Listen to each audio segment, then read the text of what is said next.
आज हमारे पास एक कोनी कंपनी का डीटीएच है जिसमें हमारी पावर सप्लाई की प्रॉब्लम है। इसमें हमारा सप्लाई नहीं आ रहा। इसका ढक्कन ओपन कर लिया है। इसके बाद ये हमारी इसमें डीटीएच की सप्लाई लगी हुई है।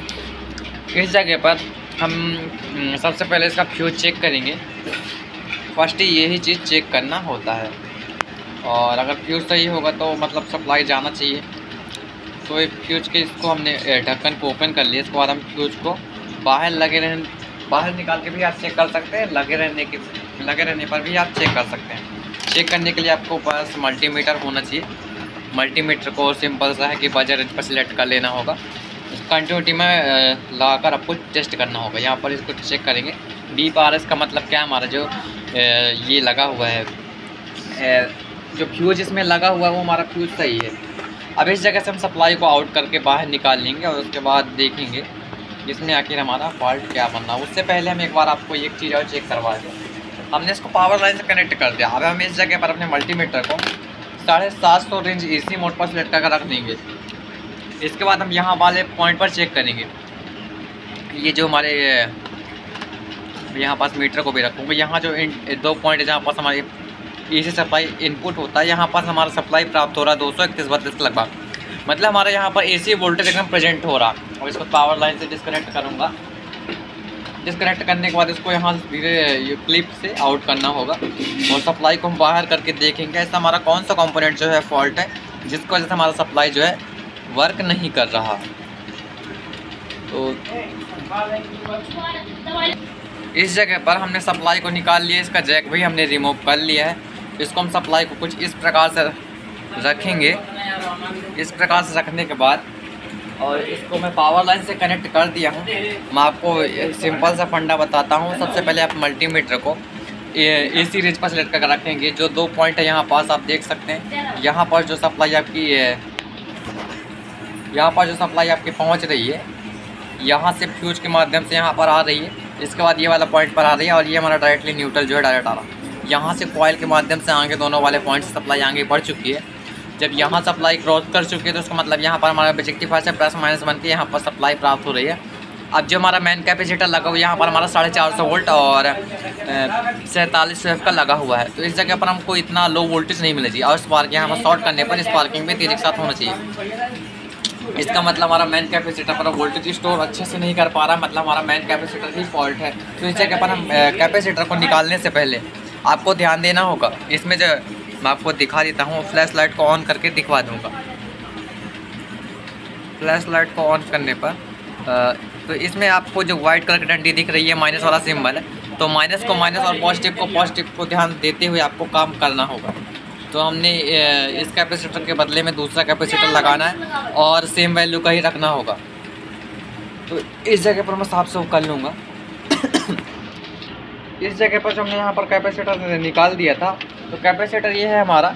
इसके हम आपको वैल्यू, ये वाइट कलर का जो डंडी दिख रही है माइनस का सिंबल होता है। यहाँ पर हमारा 450 वोल्ट और 47 वेव का कैपेसिटर लगा हुआ है, जो कि मेरे पास एक पुराना अच्छा कैपेसिटर है। तो इसके हम वैल्यू आपको दिखा देंगे। ये हमारा 47 वेव 450 वोल्ट का कैपेसिटर है, मतलब सेम वैल्यू का ही कैपेसिटर हम इसमें लगा रहे हैं। तो आपको इसमें नेगेटिव पॉजिटिव का खासकर ध्यान रख के लगाना होगा। जिसमें यहाँ पर वाइट कलर का डॉट दिख रहा है, ये हमारा माइनस वाला सिंबल है और ये हमारा डंडी वाला माइनस वाला सिंबल है। तो माइनस को माइनस की ओर और प्लस को प्लस की ओर हम मिलाकर ही लगा देंगे। और अब इसको हम लगाकर फिर चेक करेंगे कि हमारा वोल्टेज पर कुछ भी परिवर्तन हो रहा है कि नहीं। अगर हमारा कैपेसिटर काम करना शुरू कर देगा, यहाँ पर आपको स्टोरेज में 350 का लगभग वोल्टेज मिलेगा या फिर 300 से कम तो वोल्टेज मिलेगा ही नहीं।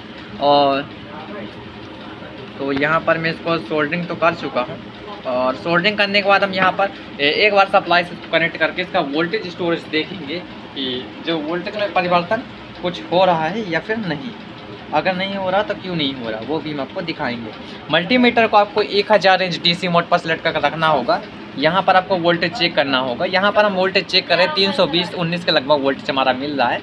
इसका अर्थात ये है कि हमारा सही है। और इस जगह पर अब मैं सप्लाई को थोड़ा सा क्या करूँगा, इस साइड रख दूँगा और इस प्रकार से रखने के बाद इसका आउटपुट वोल्टेज जो हमारा सेकेंडरी का है उसको हम चेकिंग करेंगे। यहाँ पर हमारा वोल्टेज प्रेजेंट हो रहा कि नहीं हो रहा।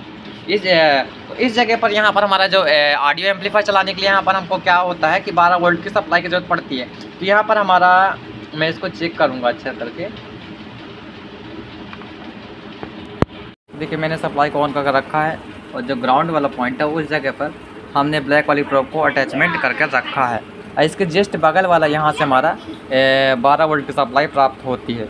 और इस साइड हमको यहाँ पर इस जगह पर हमने यहाँ पर ब्लैक वाली प्रोब को अटैच करके रखा है। इसकी जगह पर यहाँ पर हमारा जो लिखा वाला पॉइंट है उतना जितना लिखा हुआ है उतना ये वोल्ट हमको यहाँ पर प्राप्त होगा। तो यहाँ पर हमारा 5 वोल्ट है।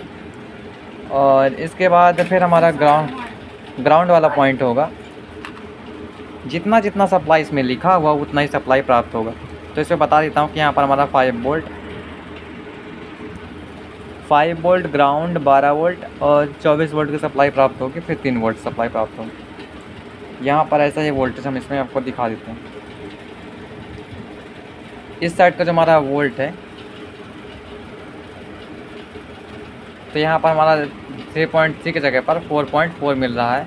लोड आने पर ही हमारा 3.3 पर कन्वर्ट हो जाएगा। इसके जस्ट बगल वाला हमारा ग्राउंड है तो वहाँ पर कोई वोल्टेज नहीं मिलेगा।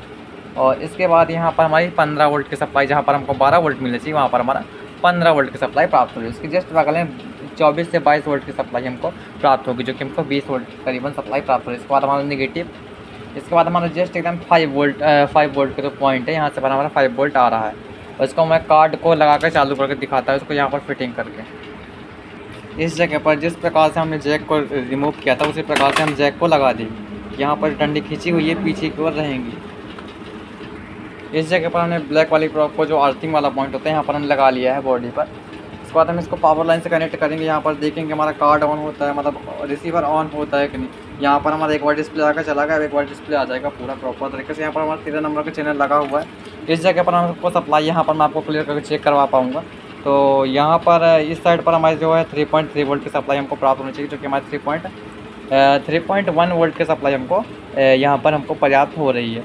ये हमारे लगभग सही वोल्टेज है। जस्ट इसके बगल में जो ग्राउंड वाला पॉइंट होगा, इसके बाद जो हमारा 24 यहाँ पर 15 वोल्ट की सप्लाई प्राप्त हो रही है। जस्ट बगल में इसके देखेंगे यहाँ पर हमारी 22 वोल्ट की सप्लाई प्राप्त हो रही है। और इसके बाद जस्ट हमारा ग्राउंड है। इसके बाद यहाँ पर हमारा 5 वोल्ट है। यहाँ पर हमारा देख सकते हैं 4.9 वोल्ट के लगभग है। यहाँ पर हमारा डेटा एकदम प्रॉपर तरीके से ऑन हो रहा है, कोई भी दिक्कत कोई भी प्रॉब्लम नहीं है। सिर्फ इसमें जो प्रॉब्लम थी हमारी, इसमें कैपेसिटर की प्रॉब्लम थी।